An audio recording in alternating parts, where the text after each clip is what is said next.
Jesus passa uma condenação severa sobre os escribas e fariseus, porque o que eles haviam dito era extremamente sério, extremamente sério. O Senhor Jesus os acusa deles terem cometido um pecado que jamais teria perdão.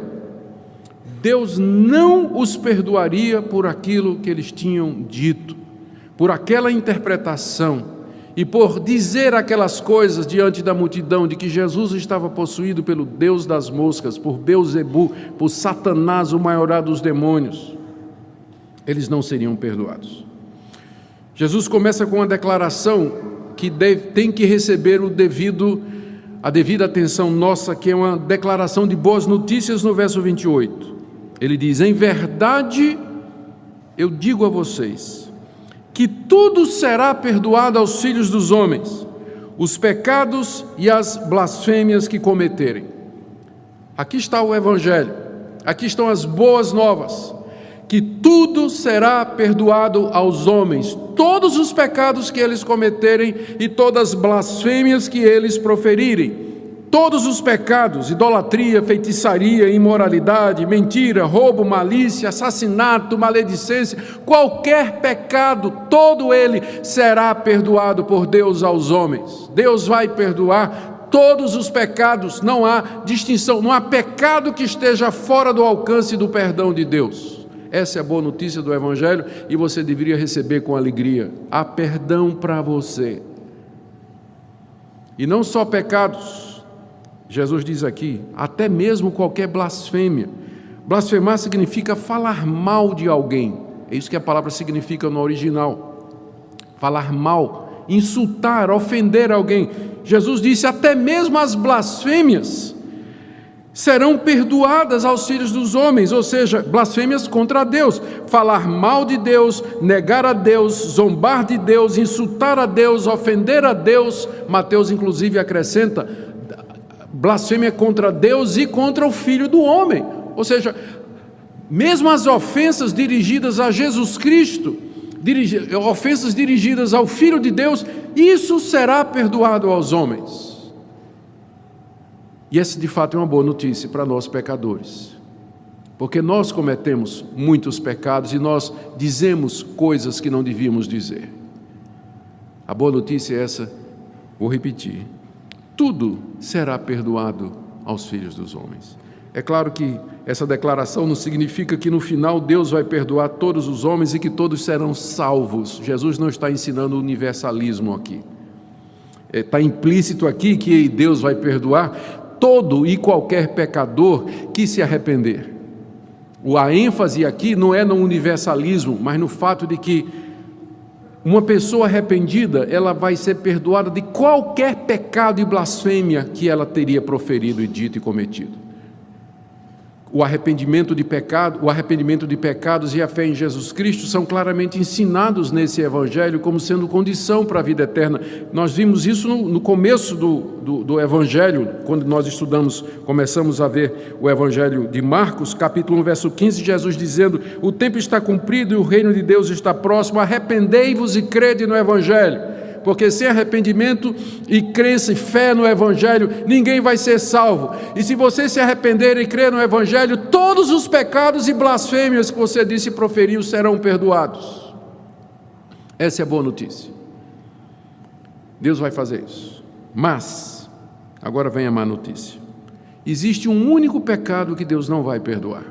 Verso 29. Aquele que blasfemar contra o Espírito Santo não tem perdão para sempre, visto que é réu de pecado eterno. Essa é a única exceção na declaração geral de que todos os pecados e blasfêmias serão perdoados aos homens. A exceção, disse Jesus, é a blasfêmia contra o Espírito Santo. O que é essa blasfêmia contra o Espírito Santo e por que ela não tem perdão? Blasfemar contra o Espírito Santo, Marcos explica, né? Ainda bem que Marcos explicou, está no verso 30. Isso porque diziam, está possesso de um espírito imundo. Então, o que é blasfemar contra o Espírito Santo?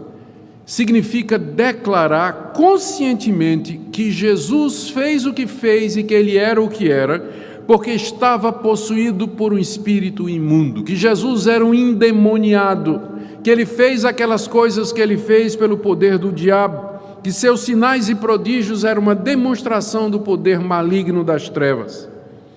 Como Jesus estava cheio do Espírito Santo e fazia os seus sinais e prodígios pelo poder do Espírito Santo e ensinava pelo Espírito Santo, então essa declaração de que ele estava possuído de Beelzebu era uma blasfêmia direta contra o Espírito Santo.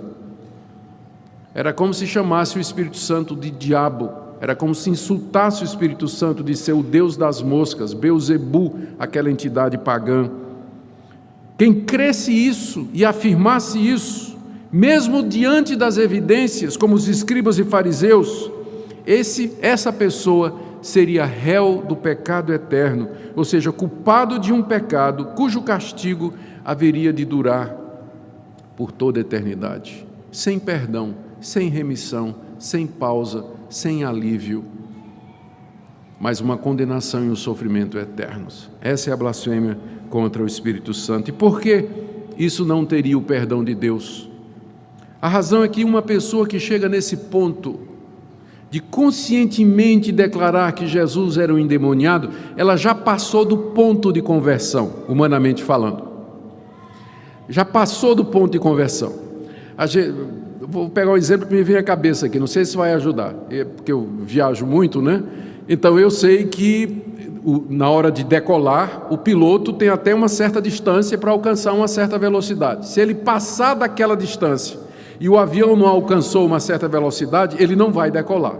Então ele tem que abortar a decolagem. Ele passou do ponto em que voar era possível, e ali não tem mais jeito, ele tem que parar.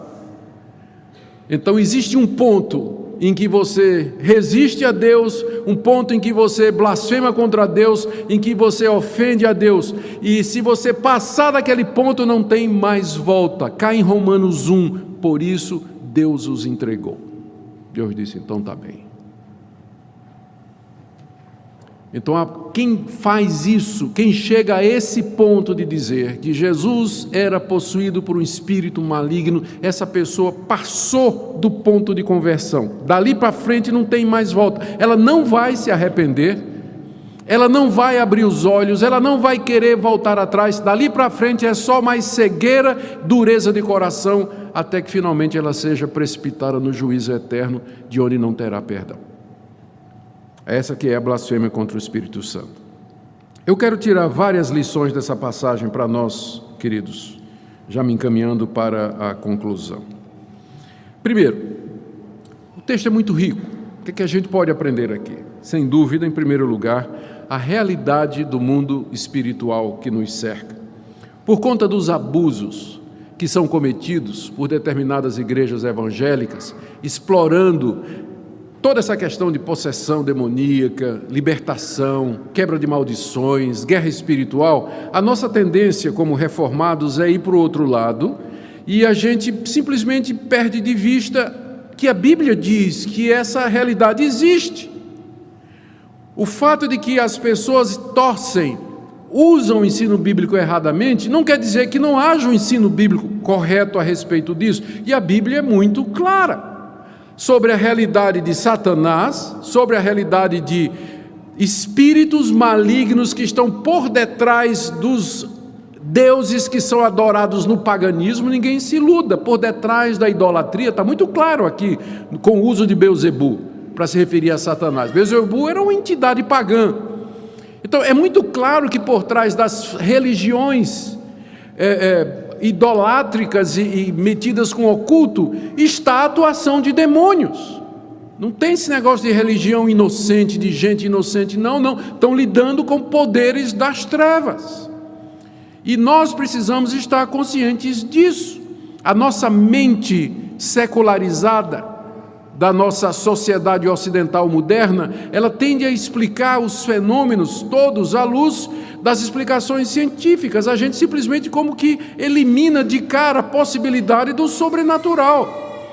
Diante do comportamento de certas pessoas, a gente, o sujeito Matou o pai e a mãe, o gato, o cachorro, estripou o passarinho, ainda deu 3 tiros na polícia e depois se suicidou. A gente vai procurar uma explicação psicológica. Pode ser que não seja psicológica.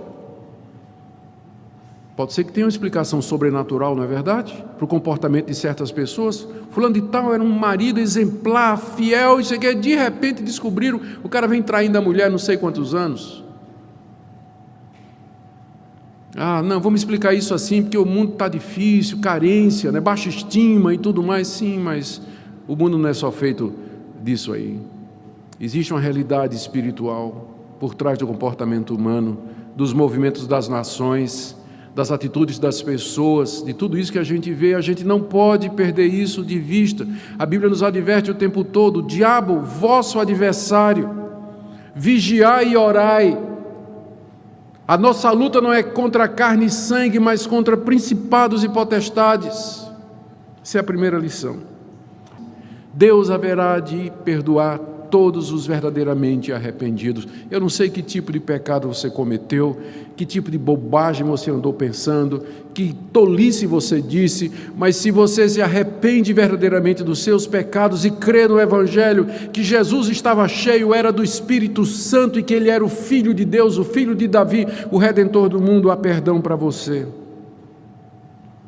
Quinta lição que nós aprendemos aqui é sobre a natureza da blasfêmia contra o Espírito Santo. O que eu tenho encontrado de pessoas angustiadas, que mandam mensagem, perguntam, conversam, dizendo: pastor, estou com medo que eu cometi a blasfêmia contra o Espírito Santo. Por que você cometeu a blasfêmia contra o Espírito Santo? Pastor, porque apareceu um profeta lá na minha igreja, ele começou a dizer que tinha tido umas revelações, umas visões, e eu comecei a questionar se aquilo era verdade. Ele me disse assim: cuidado para não blasfemar contra o Espírito Santo. Pastor, estou com medo de ter blasfemado contra o Espírito Santo. Não, meu irmão, uma pessoa que tem medo de blasfemar contra o Espírito Santo, ela nunca blasfemou contra o Espírito Santo, porque um dos sinais de que uma pessoa blasfemou contra o Espírito Santo é que ela não está nem aí, ela está tão endurecida que ela não está nem mais preocupada com essas coisas, ela está tão cega que ela não percebe o perigo e o risco que ela está correndo. Então a boa notícia é: se você acha que você blasfemou contra o Espírito Santo, a boa notícia é que você não blasfemou, porque se tivesse blasfemado, você não estava nem preocupado com isso. Você já tinha passado daquele ponto em que a sua consciência ainda é sensível às coisas de Deus. João fala do pecado contra a morte, que também não tem perdão. Está lá na 1 de João 5, 16, 17. São as 2 únicas vezes em que esse pecado é mencionado na Bíblia, nos Evangelhos e na primeira carta de João.